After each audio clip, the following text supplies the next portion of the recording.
Alliance Assurance, partenaire de l'invité du direct. Alliance Assurance, avançons en toute confiance.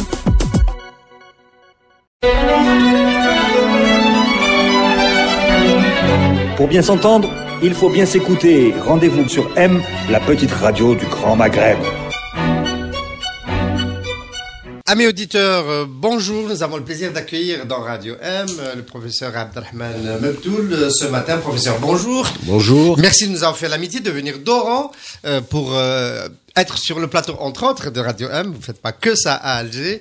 Vous êtes une personne ressource très courue, très recherchée aussi par les institutions pour les éclairer sur la conjoncture économique et aussi pour peut-être représenter l'Algérie dans certains forums internationaux. Nous en parlons dans cette émission. Bonjour. Je vous remercie de l'invitation. Merci. Donc, vous avez été pendant longtemps un spécialiste et vous le restez d'ailleurs, de l'énergie. Vous avez travaillé au ministère de l'Industrie et de l'Énergie à l'époque de Bled Abdeslam. Vous nous l'avez rappelé encore à votre dernier passage à Radio M. Il se trouve que la conjoncture de cette semaine est assez dramatique du point de vue des pays producteurs de pétrole. Le prix du Brent, sur lequel le pétrole algérien est affilié à Rotterdam, a encore dévissé cette semaine. Nous sommes à $52 le baril. C'était pas du tout dans les plans. Il y a péril en la demeure de ce point de vue. Non, il faut pas avoir une vision pessimiste. Il y a péril dans la demeure avec l'actuelle gouvernance. Ça veut dire que moi je l'ai dit et redit dans plusieurs interviews, notamment à des journaux américains, français, même algériens, que l'Algérie, avec une bonne gestion, peut s'en sortir avec un baril à $60. Donc, on n'y est pas. Non, mais je vous le dis, il faut qu'on se mette d'accord. Bon, maintenant, quelles sont les raisons pourquoi il y a une chute drastique? On est passé, rappelez-vous, il y a quelques mois un baril de plus de $80. Ensuite, ça a baissé à 70. Et malgré toutes les réunions de l'OPEP et la dernière réunion de l'Organisation des pays arabes exportateurs de pétrole, il y a eu effectivement une descente aux enfers du cours du pétrole, pas uniquement du cours du pétrole, puisque le cours du gaz, n'oublions pas que le gaz représente pour l'Algérie 47% en volume des exportations, mais de 32% en valeur. C'est important. Il y a eu aussi une descente du cours du gaz, pas uniquement du pétrole. Donc la raison simple, c'est que malgré les discours, les trois grands pays qui déterminent le marché, c'est la Russie, l'Arabie Saoudite qui produisent beaucoup plus que 10 millions de barils par jour, mais l'entrée massive aussi du pétrole et de gaz de schiste américain, dont la majorité c'est des petits gisements, dont le cours est rentable au-delà de $60. Il y a un autre élément, c'est les perspectives de la crise de l'économie mondiale. Il y a un ralentissement qui est annoncé. Il y a un ralentissement qui est prévu et 19, il y a même un scénario qui est déposé au niveau du Fonds monétaire international et Christine Lagarde l'a dit à maintes reprises. Si les tensions entre les États-Unis et la Chine et entre l'Europe et les États-Unis, les mesures protectionnistes, on peut revenir à un scénario des années 1930, bon, peut-être avec une conjoncture totalement différente et beaucoup plus grave puisque nous sommes en totale interdépendance des économies et une crise équivalente à celle de 2008. Dans ce cas-là, on peut même prévoir un cours inférieur à $40 si demain il y a une contraction de l'économie mondiale. Il ne faut pas voir les indicateurs, disons, positif uniquement des États-Unis. Il faut voir aussi les effets sur une année, 2 ans de ces mesures protectionnistes sur l'ensemble de l'économie mondiale.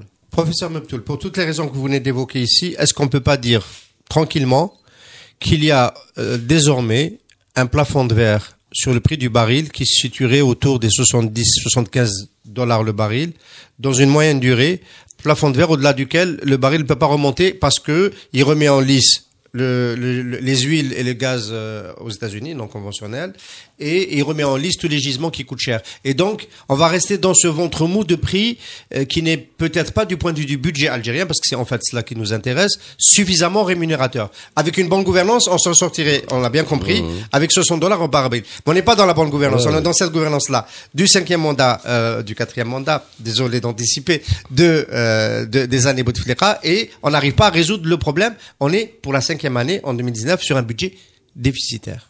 Bon, d'abord, pour ne pas induire en erreur les auditeurs de Radio M, c'est que il faut. Ça, c'est $50, c'est la loi de finances. C'est un artifice comptable. Le Fonds monétaire international dit, pour l'Algérie du moins, qu'entre le budget de fonctionnement et le budget d'équipement, pour 2019, il faut $95-100. Le baril. Il faut donc se méfier de l'artifice comptable contenu dans la loi de finances avec la réalité du fonctionnement de l'économie algérienne. Il nous faut, pour éviter de puiser dans les réserves de change et d'atténuer le déficit budgétaire, $95-100 le baril. Attention. Professeur, vous étiez serein au début de ma première question en disant le prix de $52, c'est un mauvais prix. Ça devrait pas être un mauvais prix si on a une bonne gouvernance. Non. Mais en réalité, nous allons vers un déficit plus approfondi et nous allons puiser dans les réserves de change. Oui, attendez. Donc c'est préoccupant. Non, mais bien entendu, on espère qu'il y a une nouvelle trajectoire qui puisse se dessiner pour nous éviter ce scénario catastrophe. On parlera des effets sur les réserves de change par la suite. Hein. Bon, le grand problème qui se pose, il y a 3 rapports de force au niveau mondial. Pour Trump, qui ne dépend pas du lobby texan et qui a une composante électorale, et il veut être réélu dans le prochain mandat, et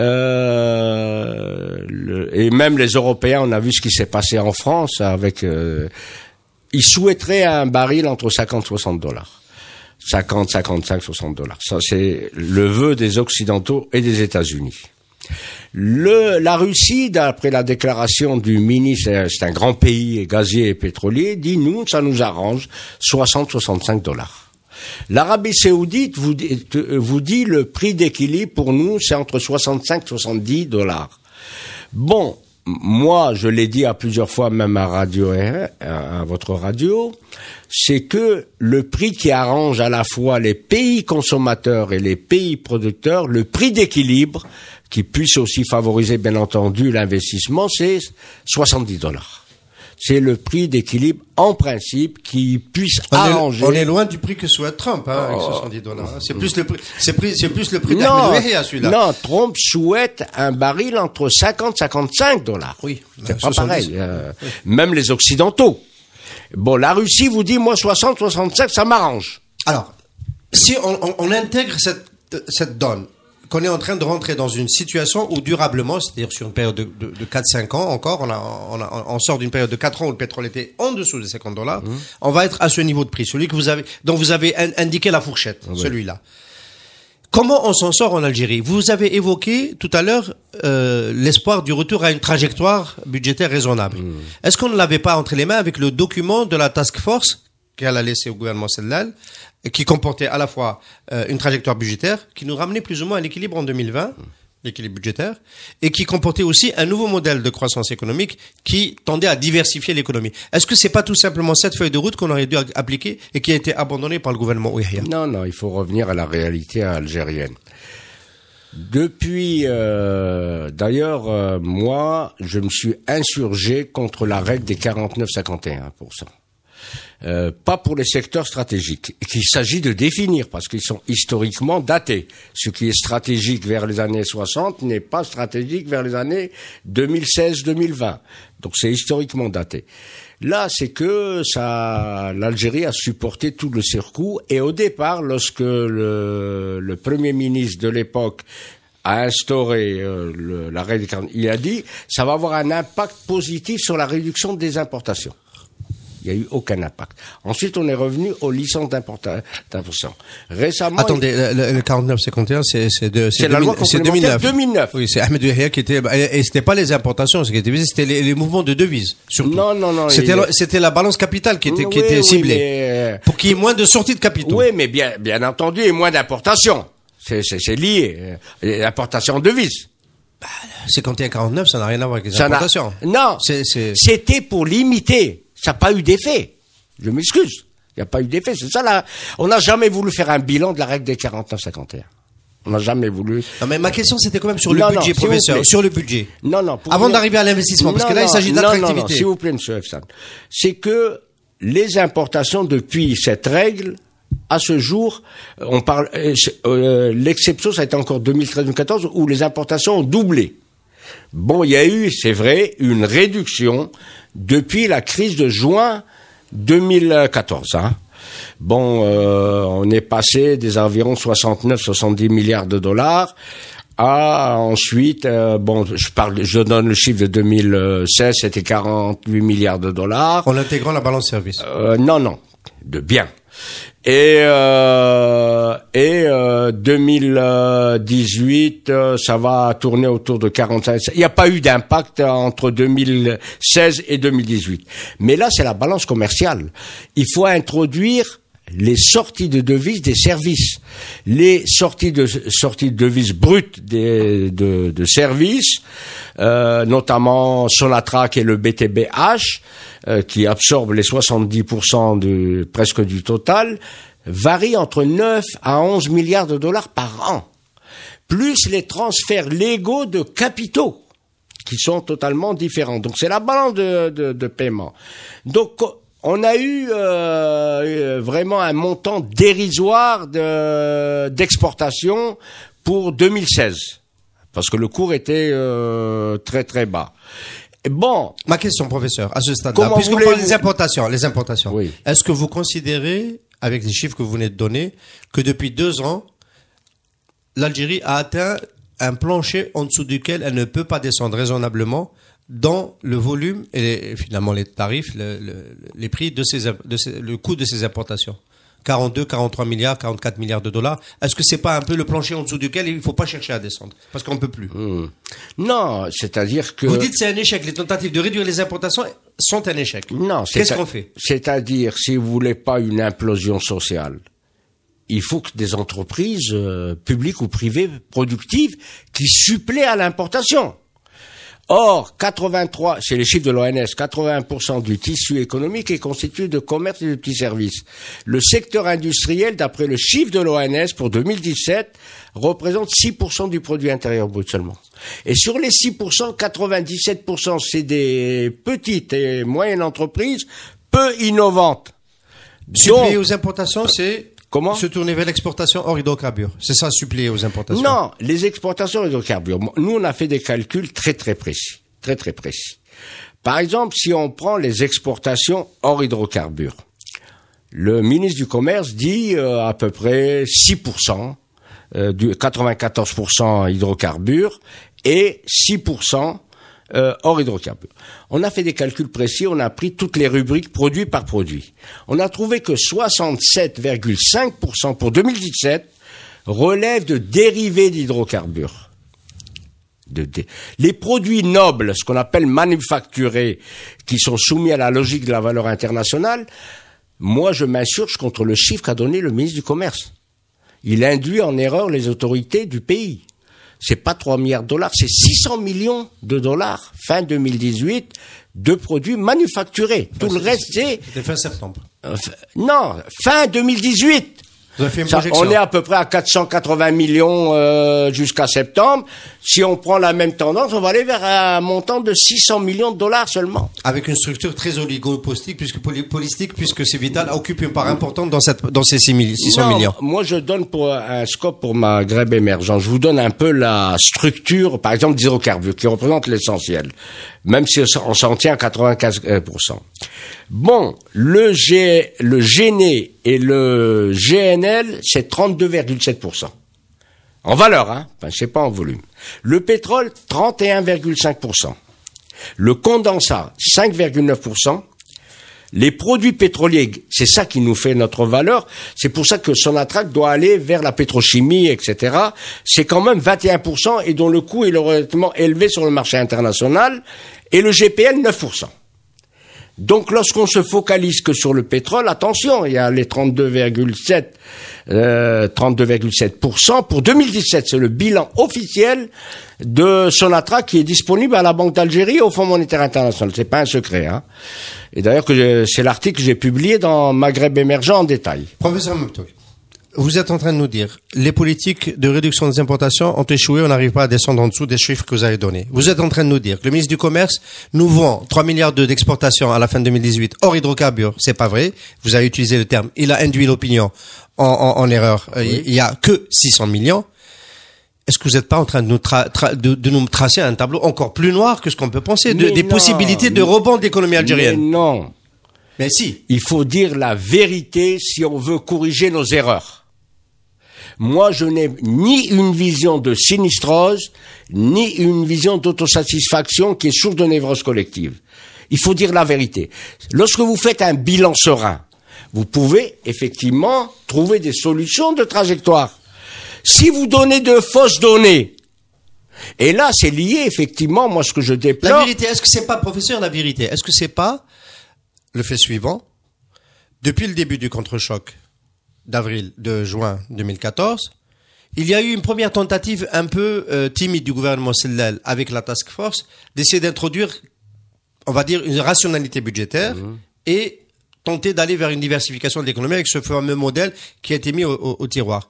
Et puis avec le retour du gouvernement Ouahia, sous la directive du président Bouteflika, on est revenu à la politique des dépenses. 2017, on a relancé les dépenses d'équipement, peut-être à raison d'ailleurs, hein, j'émets pas de jugement là-dessus, mais on a maintenu les grands déficits. Et aujourd'hui, on se rend compte qu'on va dans le mur. Pourquoi? Parce que le redressement du cours du pétrole qu'on attendait s'avère ne pas être opérant, et on est aujourd'hui à nouveau face à notre structure rigide d'économie qui ne dépend que du pétrole et qui va encore faire des déficits. Est-ce que c'est pas ça la vérité qu'il faut dire? La gouvernance ne peut pas changer de modèle, tout simplement. Non, moi je pense que il y a une prise de conscience. Non, il y a une prise de conscience de la situation. Bon, il faut pas aussi faire un tableau noir, hein, tout ce qui a été. Ah, c'est vous qui l'avez fait. Non, hein, non, ce n'est pas moi, non. Ah, si. Là, moi j'ai donné des données objectives, mais tout ce qui a été réalisé entre 2000 jusqu'à fin 2017, on parle pas de 2018, puisque le bilan on l'a pas, n'est pas totalement négatif. Bon, moi ça me fait penser à une question que m'a posée un de vos collègues de l'AFP. Il m'a posé une question, mais où sont vos réformes? Pourquoi vous ne faites pas les réformes? Ma réponse est dit, lorsque vous avez les élections présidentielles en France, est-ce que vous faites les réformes? Il m'a dit non. On peut pas, c'est les échéances. Parce que, entre la volonté d'un intellectuel ou d'un expert et le politique qui raisonne en fonction, bien sûr, il veut être réélu de son électorat, etc. Il y a une différence. Moi, professeur, on peut ne pas faire de réformes difficiles, dures, on peut le comprendre effectivement. Trump évite de les faire avant les élections, Macron ne va pas le faire à la dernière année avant pour être réélu. Mais de là à poursuivre une politique et aggraver une politique de entre guillemets gaspillage, si on n'ajuste pas les prix des produits subventionnés, l'énergie, certains produits prélistés, et pousser le déficit, le financement du déficit jusqu'à remettre en route la planche à billets avec le financement non conventionnel, on est quand même dans l'aggravation on est passé d'une tentative de faire des réformes à un dopage du modèle gaspilleur. Non, le problème c'est que tout le monde est d'accord maintenant. Il y a un manque de vision stratégique. Ça, c'est clair, il faut pas... Un manque ou une absence? Un manque de... Parce que ça veut dire qu'il y en a un peu. Bon, il y a un peu. Il y a quand même des choses qui se font en tâtonnement, mais ça a des effets pervers du fait qu'on n'a pas une cohérence globale. Hein. Donc là, il y a un élément important. Je vais vous citer deux cas de politique perverse qui accroissent le déficit de la balance de paiement et les réserves de change. Prenez des voitures. Le montage. Moi, j'ai jamais vu un pays qui a une dizaine, quinzaine d'unités de montage. Il y en a pas. Il y a toujours 2, 3 grands constructeurs avec des filiales. Les chiffres des statistiques douanières des 9 premiers mois de 2018 sont inquiétants. Si on prend les camions et les voitures, c'est 4,5 milliards de dollars. 4 milliards. On va terminer vers 5 milliards de dollars avec les pneus, les accessoires, etc. Fin 2018.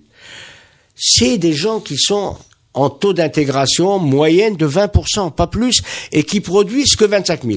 Le ministre, s'il vous plaît, le ministre de l'Industrie annonce 500 000 voitures 2020. Si on reste dans cette situation, ça va être 10 milliards de dollars de sortie de devises. Et si le cours, ça c'est 33% des recettes de Sonatrach, si le cours est entre 65 et 70 dollars. Si le cours est à 50 dollars, ça va être 50% des recettes de Sonatrach. Moi, je pense que il n'y a pas une vision la politique industrielle. Et si je vous disais, il y a une vision. Elle existe, il y a une vision, c'est d'aider les copains. La vision, c'est d'aider les copains. C'est le ministre de l'Industrie qui a mis en place là, a servi des licences à des amis. J'enlève Renault. On sait qu'il a enlevé des licences à ceux qui étaient sur la place. Il y a le groupe Achaibou, le groupe Civital, etc., qui étaient distributeurs d'automobiles en partenariat avec des grandes marques coréennes, japonaises, etc. Et il a redonné à d'autres. On sait maintenant qu'il est poursuivi, M. Bouchouel, Abdeslam Bouchouel, pour avoir fait pression sur certaines, ça a été dit sur ce plateau, etc. Bien. Est-ce que c'est une vision? La vision, c'est de servir les copains pour qu'ils travaillent. Non. Moi, je rentre pas Je rentre pas dans cette. Moi, ce qui m'intéresse, c'est l'Algérie. Attendez. Si ça vide les réserves de change à cette vitesse, et c'est vrai que c'est inquiétant, vous avez raison de le dire, et qu'on maintient ça, et que le président Bouteflika ne réagit pas, je veux dire, c'est une vision. Elle existe, elle vaut ce qu'elle vaut, mais c'est une vision. Non, le responsable, c'est le Premier ministre. Ah bon, quand c'est de la rapine, c'est le Premier ministre, et quand c'est des infrastructures, c'est le président. Il est chargé de la gestion. Attendez, tout a été... Monsieur Bouchouel était l'ami de Saïd Bouteflika. On peut pas retirer cette politique-là du bilan de Bouteflika. Non, on peut retenir les bonnes choses, je peux être d'accord avec vous. On peut retenir beaucoup de bonnes choses de Bouteflika. Mais on peut pas retirer, dès que c'est mauvais, c'est pas lui. Cheikh Ibrahim aussi, qui vient d'être nommé à Milan comme étant responsable, il a touché des pots de vin, rapatrié en Algérie, caché en Algérie, c'est pas Bouteflika. Le bilan, c'est un tout, professeur. Il faut pas. Alors le deuxième, vous avez dit, je vais vous citer 2 points qui montrent qu'on continue à gaspiller. Donc celui de l'assemblage automobile. Le deuxième. Deuxième point. Vous m'avez posé une question de la valeur importante à la fois des services et des importations. C'est le problème de la corruption et des surfacturations, puisque vous êtes en train de parler de cela. Bon. C'est-à-dire, vous me dites le seuil, c'est 42 milliards de dollars. Et si je vous dis qu'il n'y a pas de surfacturation et de pots de vin, qu'on peut s'en sortir à 30 milliards de dollars? Je veux bien vous croire. Parce que si vous prenez qu'un taux de ristourne de 10-15%, vous faites un calcul, vous trouverez 30 milliards de dollars. Donc, il faut lutter effectivement contre aussi les surfacturations.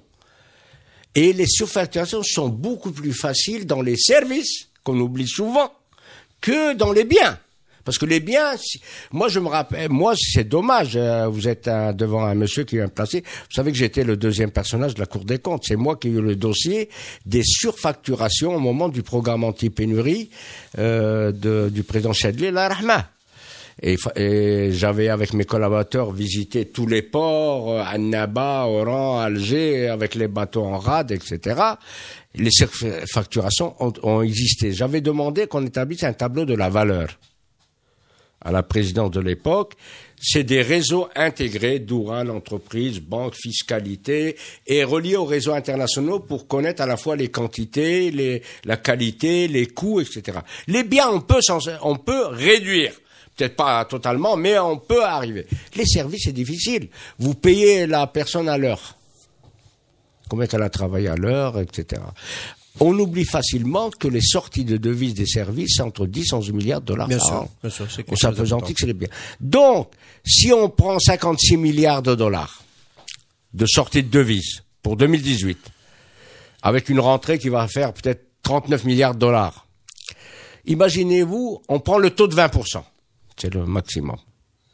Ça fait une économie de combien? 10 milliards de dollars. Moi, je voudrais pas qu'on tape uniquement sur la population. en lui réduisant son pouvoir d'achat. Il faut que l'État réduise son train de vie. Il faut une meilleure gestion. Il faut une lutte contre la corruption. Donc, c'est-à-dire, moi, ce qui m'intéresse en tant qu'expert, c'est une vision globale. Moi, je voudrais pas... Bon, ces messieurs que vous venez de me citer précédemment, ils rentrent dans le cadre des dysfonctionnements des appareils de l'État. C'est parce qu'il y a eu dysfonctionnement. Mais c'est pas une vision de court terme, parce que moi je peux l'appeler aussi une vision de court terme qui sert à gagner beaucoup d'argent pour voilà. Bon, d'abord, il faut avoir des preuves. Ouais, on n'est pas au tribunal, c'est pas nous qui... Non, ça a été apporté par ailleurs, c'est pas un problème. C'est-à-dire, avant d'accuser quelqu'un, il faut vraiment apporter des preuves. C'est pas le sujet. C'est pas le sujet. Mais vous venez de dire qu'il y a peut-être 10-15%, qu'il y a 10 milliards d'économies à faire. S'il y a 10 milliards d'économies à faire sur la surfacturation, c'est que quelque part, il y a des gens... Voilà, on est en train de dire la même chose, professeur. S'il vous plaît. Moi, vous savez que il nous faut aller... Ça vous renvoie à des problèmes politiques. Il nous faut un état de droit. Il faut une indépendance de la justice. C'est lié à des aspects qui dépassent l'économique. C'est lié aux institutions. Les différents prix Nobel de sciences économiques des 15 dernières années ont été donnés en majorité aux institutionnalistes. Parce que le marché est inefficient. C'est les institutions qui permettent la régulation. Complètement d'accord. Donc, et la qualité éthique de ceux qui sont les garants. La morale. Absolument. Et là, on revient à Ibn Khaldoun. Vous connaissez le cycle d'Ibn Khaldoun. Il dit lorsque l'immoralité atteint la cité, les dirigeants plus la cité, c'est la décadence des sociétés maghrébines. Donc, on n'ira pas loin s'il n'y a pas une moralité des gens qui dirigent la cité. Je vous rassure, on n'est déjà pas loin. Donc on a déjà subi cette décadence. On n'ira pas loin. J'espère qu'on ira loin par la suite. Voilà. Professeur, vous avez été choisi par la présidence de la République algérienne pour représenter l'Algérie dans le processus de préparation du sommet des deux rives de la Méditerranée occidentale qui se déroule en juin 2019 à Marseille. C'est un processus qui aura plusieurs étapes avec déjà entre le 7 et le 10 juin une réunion préparatoire à Paris avec au milieu de cette réunion préparatoire, un déjeuner à l'Élysée avec le président français, le président Macron, pour mettre en place ce processus, un processus qui essaye, on l'a bien compris, d'éviter l'échec de l'Union pour la Méditerranée, l'UPM, né en 2007-2008 et qui a bloqué sur les problèmes, a été rattrapé par le conflit israélo-palestinien ou palestino-israélien. Et aujourd'hui, on a un nouveau processus qui essaie de se mettre en place sur lequel on peut fonder beaucoup d'espoir parce qu'il y a de l'intégration, il y a de la coopération. La Méditerranée occidentale, c'est un enjeu de géostratégie extrêmement important. C'est notre périmètre peut-être le premier d'évolution géopolitique. Alors, l'Algérie a obtenu l'animation du groupe Énergie. Il n'y a pas de grande surprise là-dessus. Le problème étant que l'Algérie a des problèmes avec son statut de grand acteur de l'énergie ces dernières années. On vient de citer le problème des revenus pétroliers et gaziers qui sont en baisse. Le ministre Mostafa Guitouni de l'énergie, avec qui vous avez échangé au téléphone hier, a, lui, levé un lièvre, entre guillemets, en parlant, il semblerait que ça a été mal rapporté.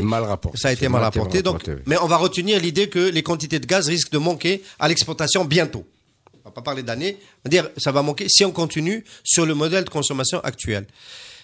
Est-ce que ce n'est pas un cadeau empoisonné pour vous que d'avoir à parler d'énergie avec vos partenaires européens, sachant que l'Algérie est dans cette situation-là de difficulté en tant que fournisseur, de difficulté à mobiliser les quantités de gaz, notamment de gaz, le pétrole c'est un peu différent, pour ses partenaires et ses marchés sud-européens, parce que nos principaux clients sont en Italie et en Espagne.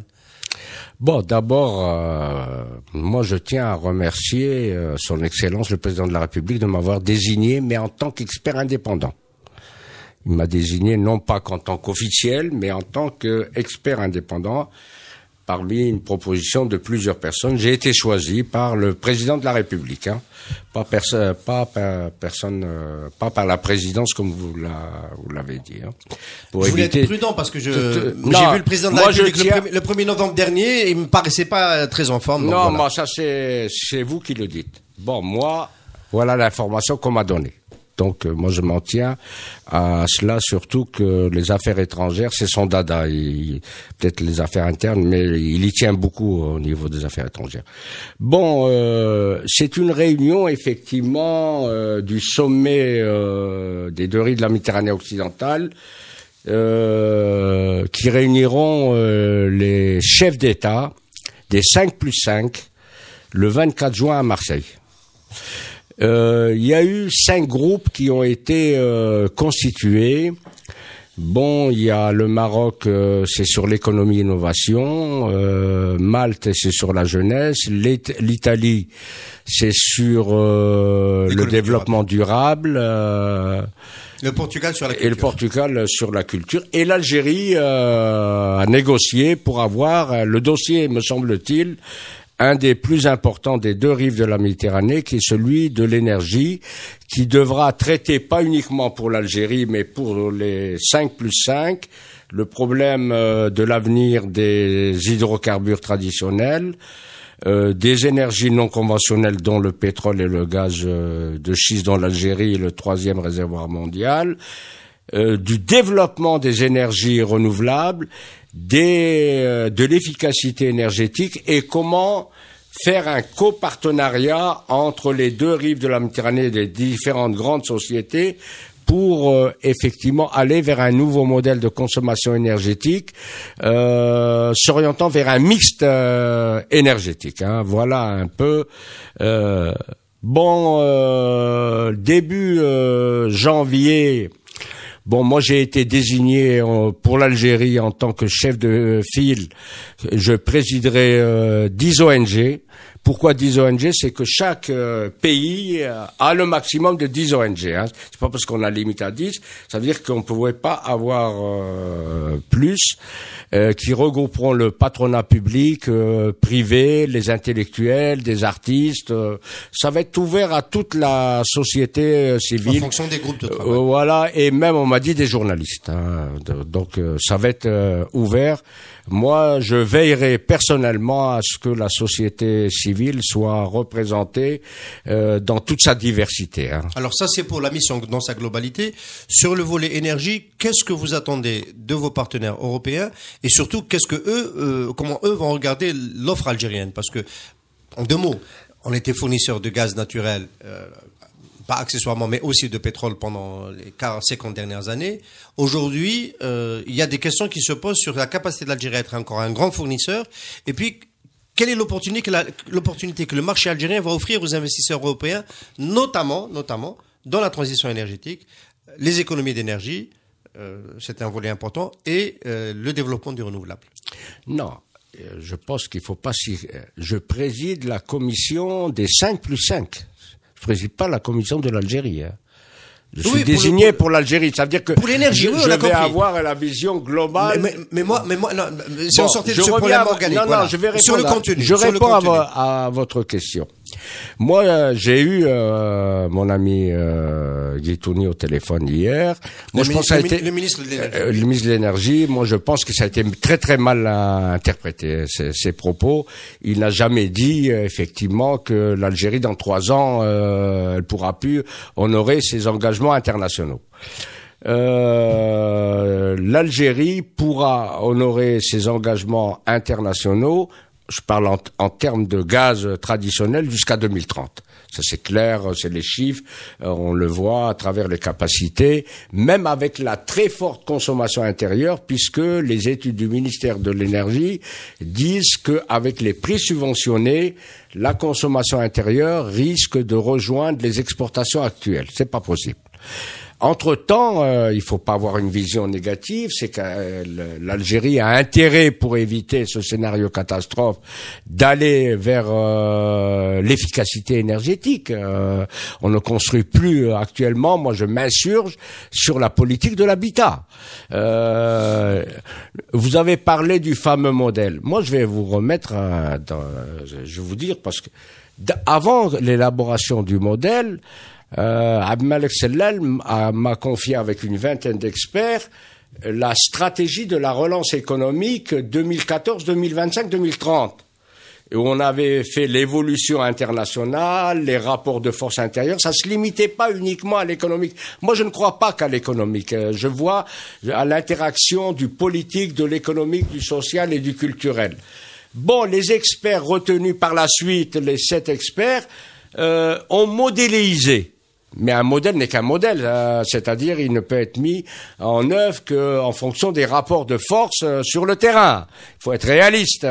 L'économie avant tout politique. Et moi je m'adresse le rapport à de force sur le terrain. Le rapport de force sur le terrain pour chuter, c'est l'impossibilité de changer les normes du bâtiment. Parce qu'on parlait du bâtiment, de faire en sorte d'imposer dans le permis de construire de l'isolation thermique qui nous permettent de faire des économies de gaz. Sûr, personne n'a réussi à l'imposer comme une condition. Personne. On l'a proposé. Donc maintenant, écoutez, nous en tant qu'experts, on a proposé, par exemple, une nouvelle politique d'économie de l'énergie. Et on a eu dans l'habitat, c'est essentiel. Dans l'habitat, pas uniquement dans l'habitat, ça peut être ailleurs. Dans les transports. Même dans actuellement, par exemple, il faut un climatiseur par pièce. Et là, vous pouvez revenir au déficit structurel de Sonelgaz. C'est pas lui qui détermine la politique des prix. C'est pas de sa faute.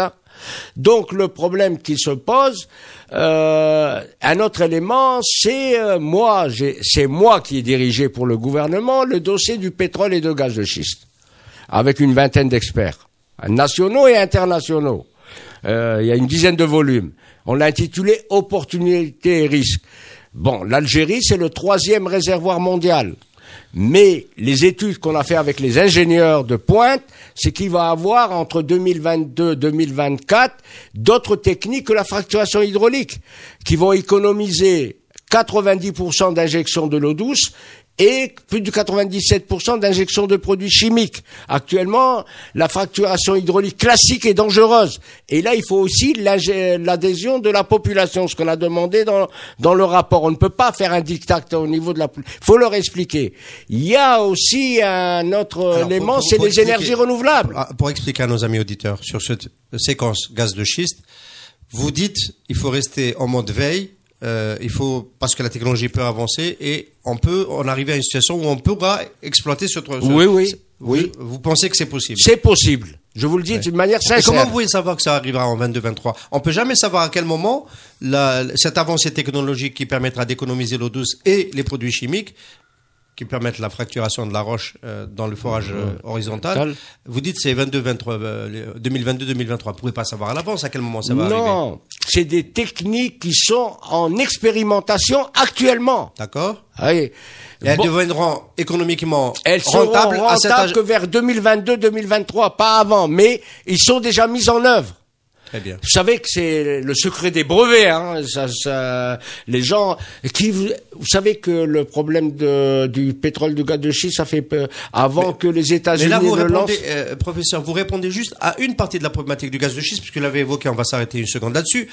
Vous évoquez les incidences, plus les incidences écologiques, avec les économies sur l'eau douce, et les risques de pollution à cause des produits hydraulique. Mais le modèle économique il restera pas rentable. Il n'y a pas de rente dessus au sens parce que il y a toujours cette problématique. Il faut fracturer la roche, c'est plus compliqué. Et puis un forage ne dure pas comme dans le cas d'un forage conventionnel, forage vertical. Donc on est obligé de forer beaucoup. Certes, on va utiliser moins d'eau et moins de produits chimiques, mais en gros le modèle ne change pas. Ça reste un modèle industriel et pas rentier. Non, moi j'ai pas dit qu'il fallait miser uniquement sur ce segment-là. Non, mais vous avez l'air vous avez tout de suite. Non, j'ai pas l'air. Moi je suis pour pour le mix énergétique. C'est-à-dire que l'Algérie un ensoleillant incroyable à travers le monde. Donc, dans l'ordre des priorités, vous aurez plutôt dû citer les énergies renouvelables. Non, moi je mets sur le même pied le gaz de schiste et les énergies renouvelables.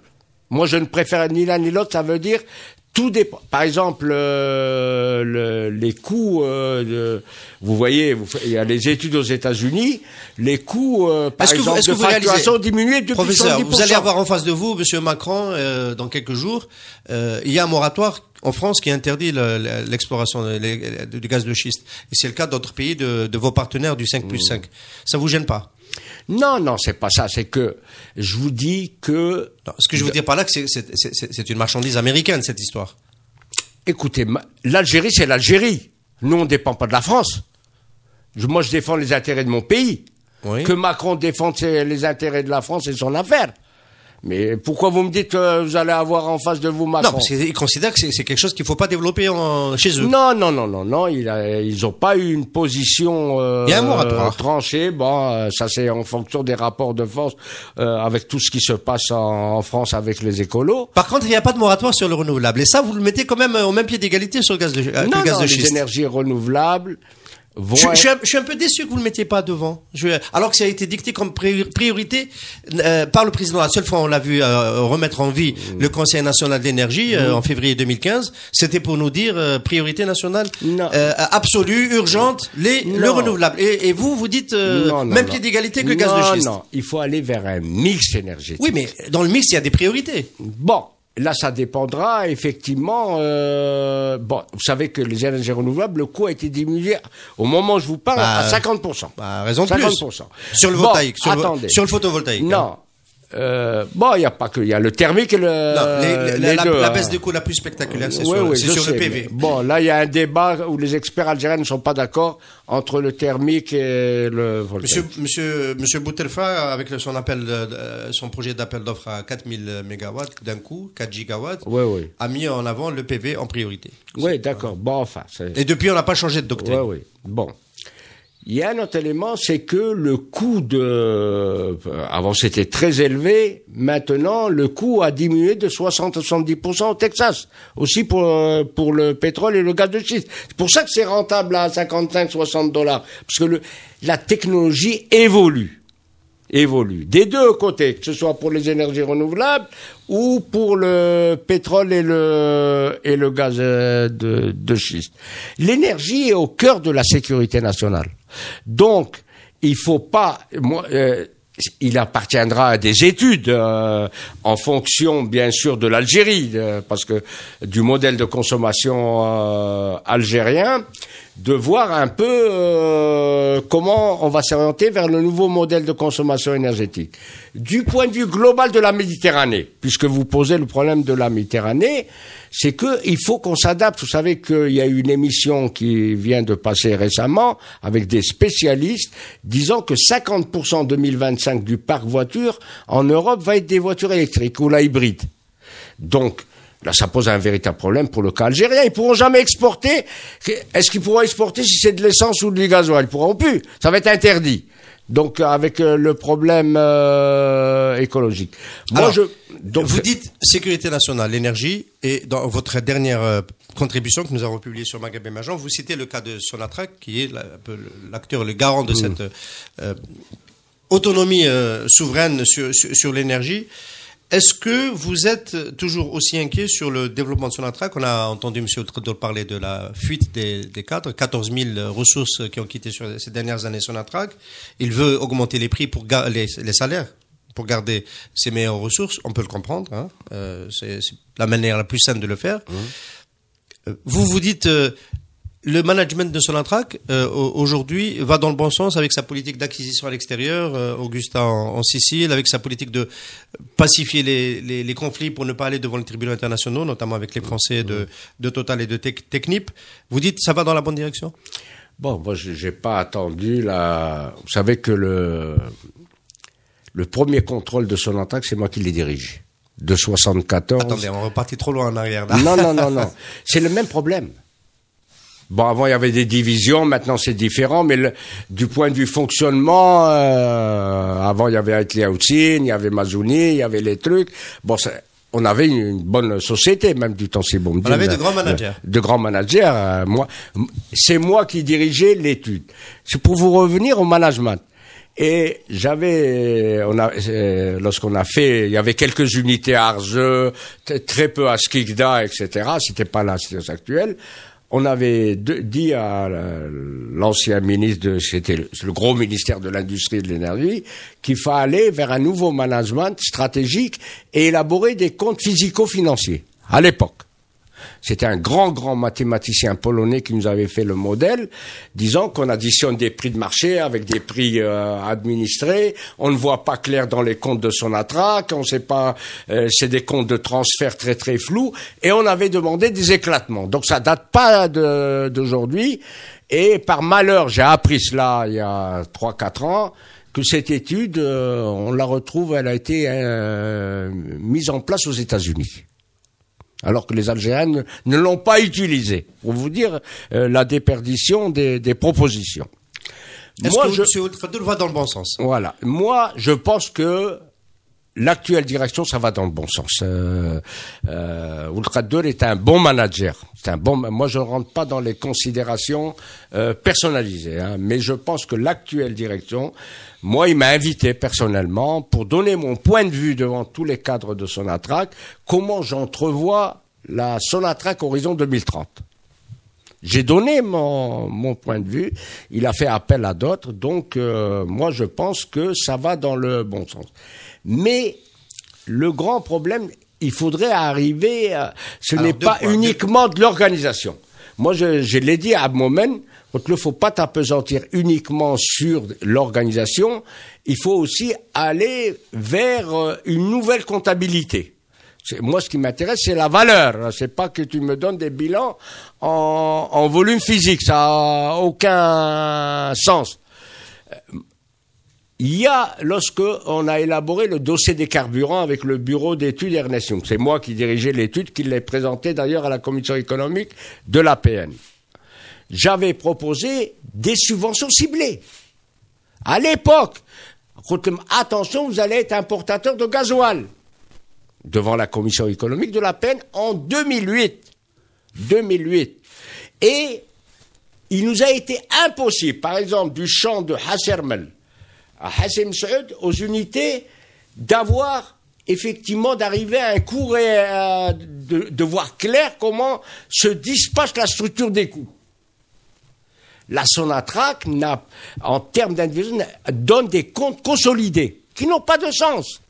Il nous faut maintenant la comptabilité analytique, des comptes physico-financiers qui permettent de voir la part qui est subventionnée et la part qui est non subventionnée. Donc, attention, qui ne se limite pas qu'à l'organisation institutionnelle de Sonatrach, ça n'a pas de sens. Vous avez le sentiment que pour le moment, il se limite qu'à ça? Comment? Non, qu'il soit concentré que sur l'organisation. Je lui ai posé la question, il a dit que ça va être pris en charge l'analyse des comptes. L'analyse des comptes sera pris en charge par Sonatrach, parce que sans cela, on ne peut pas parler de véritable management. Troisième élément, il faut que Sonatrach revienne à ses métiers de base.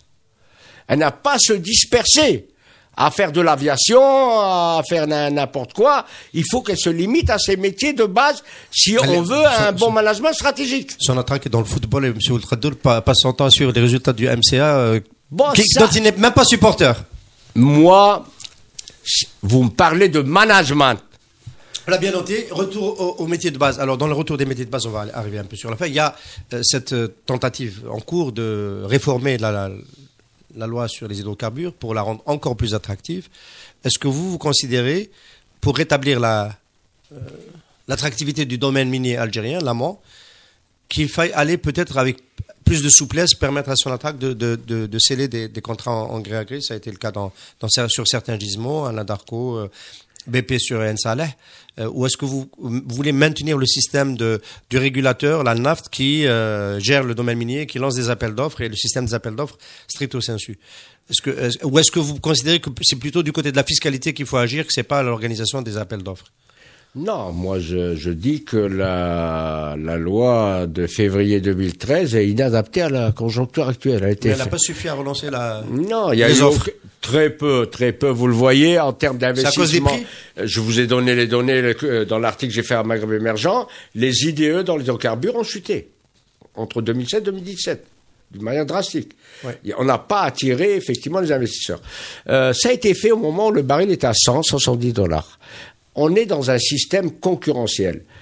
Pourquoi on n'arrive plus à attirer? Non. Alors que tout le monde dit qu'il y a encore du pétrole et du gaz à découvrir dans le Sahara. Non. Le problème qui se pose, le système fiscal est inadapté. Donc il faut encore le réformer. Il faut réformer le système fiscal. Sinon vous attirez personne. Parce que moi je suis opérateur étranger. Je vais là où le taux de profit est le maximum. Bon, il y a un autre élément, pour les grands gisements, hein. Pour les grands gisements, comme Hassetoil, Hassermel, etc. Moi, on m'a demandé mon avis. Je suis pour la règle des 49-51. Mais pour les gisements marginaux, moi j'ai dit qu'il faut introduire la minorité de blocage.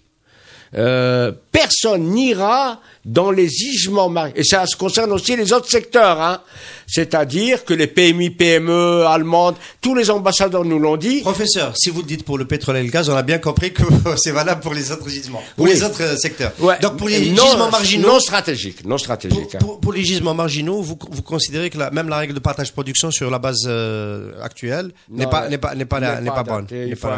Vous êtes le seul à aller aussi loin, hein. C'est le premier vous êtes le premier à le dire comme ça. Bah, je le dis de manière très forte, ce que je pense, oui. Si on veut attirer les investissements, moi ce qui m'intéresse, c'est que les recettes fiscales de l'Algérie s'accroissent en termes de rente, hein. Oui. Parce que il faut, moi je le dis en conclusion, il faut être réaliste. Il ne faut pas qu'on vive dans l'utopie. Encore pendant 7, 8, 9 ans, et j'espère qu'on va faire des réformes, parce que je suis un réformateur convaincu. C'est qu'on dépendra encore de Sonatrach. Sonatrach, c'est l'Algérie. L'Algérie, c'est Sonatrach. Il y a deux institutions, et je l'ai dit lorsque je suis Dans la deuxième, on sait de laquelle vous avez parlé. Si vous en parlez, je vous emmène sur le terrain de la politique, vous ne le souhaitez pas. Non. Vous avez parlé de l'ANP. Non, justement. Mais non, si vous parlez de l'ANP, je vais vous parler de politique, c'était pas prévu dans cette émission. Non, c'est pas. Non, il y a une institution économique qui compte, c'est Sonatrach, elle va compter encore pendant 7-8 ans. Pour la sécurité, c'est l'ANP. Et pour la sécurité, c'est l'ANP. Vous avez placé votre mot, professeur Meptoul. Merci beaucoup d'avoir été notre invité ce matin. Merci à vous. Alliance Assurance, partenaire de l'invité du direct. Alliance Assurance, avançant en toute confiance.